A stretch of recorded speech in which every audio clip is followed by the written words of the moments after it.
네, 크루드 오일 가격은 0.4% 하락해서 59.36달러 선까지 내려왔습니다. 네, 오일은 참 요즘에 가장 트레이딩하기 어려운 종목으로 꼽히는데 오늘도 역시나 등락을 반복하면서 현재 0.4% 정도 하방을 보이고 있습니다. 뷰 바로 체크해 볼게요. 하나, 둘, 셋. 네, 오늘 거의 다 매도가 나왔습니다. 일단 오일은 어느 시점에서 매도로 오늘 들어가면 좋을까요? 저는 지금 사실상 레인지 폭은 좀 크게 둘 거거든요. 네. 그래서 뭐 미리 말씀을 좀 드렸지만 굳이 박스 구간에서 대응할 필요는 없다라는 거예요.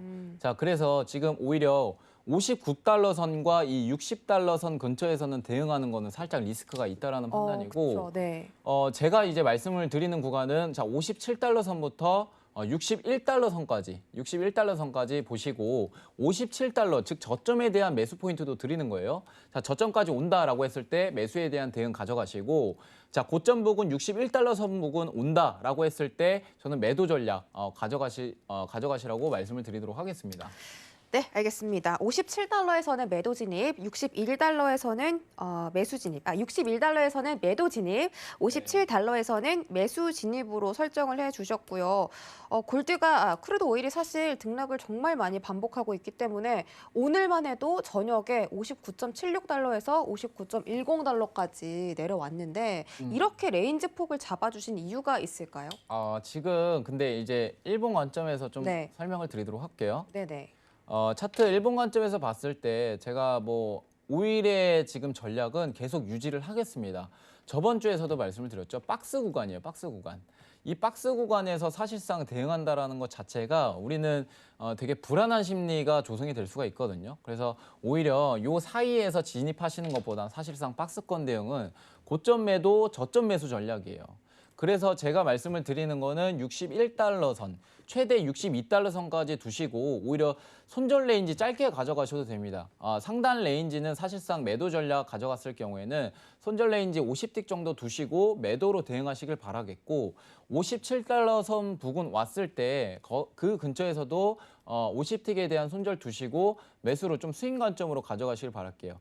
자, 이 이유가 일단은 여러 가지 뭐 이유들이 있겠지만 지금 관점에서 봤을 때 오히려 이 급락한 이유 자체가 이란의 핵합의예요. 이란의 핵합의. 요 이란의 핵합의가 좀 이루어지게 된다면 원유의 공급량이 계속적으로 늘어날 것이고, 결국엔 공급량이 늘어난다라고 했을 때 이 가격이 하락 요인이 되겠죠. 그래서 이 부분에 있었던 최근 미국과 이란의 이 분쟁 속에서 이 리스크가 좀 커짐으로써 이 오일이 좀 하락했다는 근거를 좀 말씀을 드릴 수가 있겠는데, 지금 이 부분에서 사실상 이 부분만 제외를 한다라고 보면은 우리가 인프라 투자가 어떻게 보면 상당히 좀 큰 규모잖아요.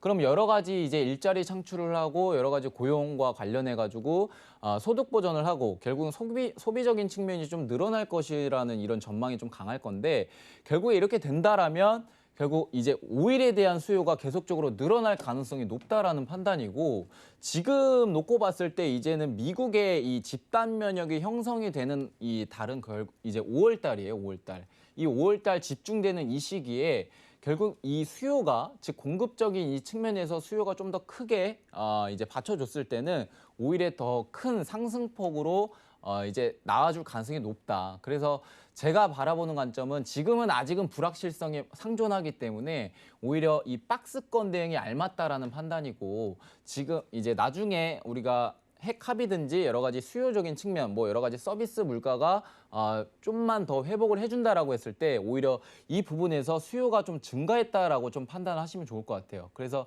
그때에 대한 매수 전략을 말씀을 드릴 수 있겠지만 지금은 시기상조다. 지금은 박스권 대응이 알맞다라는 판단이에요. 그래서 제가 바라보는 관점은 57달러 선, 이 구간에서 저는 매수에 대한 대응 전략이 훨씬 더 유리하다라고 생각을 하고 있습니다. 네.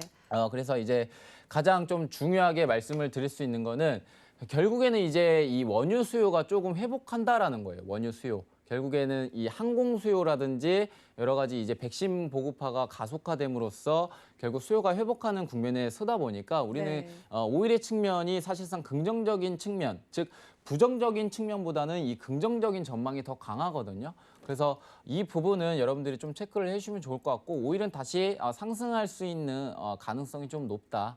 그래서 오히려 매수에 대한 대응 전략이 유리하겠지만 지금 관점에서는 박스권 대응이 알맞다. 이렇게 좀 정리를 해드리도록 하겠습니다. 네, 오히려 사실 정말 요즘 향방을 잡기가 어렵기 때문에 관망을 하시는 분들도 많습니다. 그런데 이 박스권 레인지를 아예 잡아주셔서 $57 매수, $61 매도를 봐주셨기 때문에 사실 말씀해주신 그 고점 매도, 저점 매수가 참 어려운 거잖아요. 뭐 그렇죠. 주식도 그렇고 선물도 그런 건데 이렇게 레인지를 또 확실하게 잡아주신 걸 보면은 또 대단하다는 생각이 듭니다. 아, 그게 뭐 일단 저는 뭐 대단한 거라고 생각을 하지 네. 않는데 자, 일단 저는 제가 생각하는 그거예요. 네네. 사실상 뭐 오일에 대한 지금 국면 자체가 네. 상승으로도 열려 있는 이 시황도 있고 네. 하락으로도 열려 있는 이 시황이에요. 그러면 맞아요. 지금 이 사우디의 자발적 감산 자체가 결국에는 지금 7월에 종료를 하게 됩니다. 요거를. 그러면 지금은 점진적으로 증산을 한다라고 했고 결국에는 뭐 5월에 이제 35만 배럴, 6월에 35만 배럴,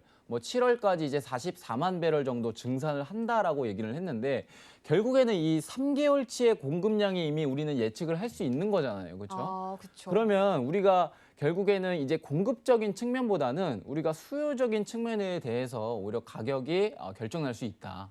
그래서 제가 바라보는 관점은 5월 달에 이제 집중 면역이 되다 보니까 이 부분에서 확실히 좀 수요 회복을 해준다라면 오히려 추가적인 상승 포인트를 좀 만들어줄 수 있다는 생각이에요. 그래서 제가 이제 지금 이러한 얘기는 안 나왔잖아요. 사실상 그죠? 네. 이런 이슈들은 없다 보니까 오히려 상승하는 것도 하락하는 것도 좀 제한적이다. 그래서 박스권에 대한 모습을 최근 보여주고 있다라는 생각이고 그래서 박스권 대응이 알맞다. 그래서 네. 일본 관점에서 고점 매도, 저점 매수 전략을 드려봤습니다.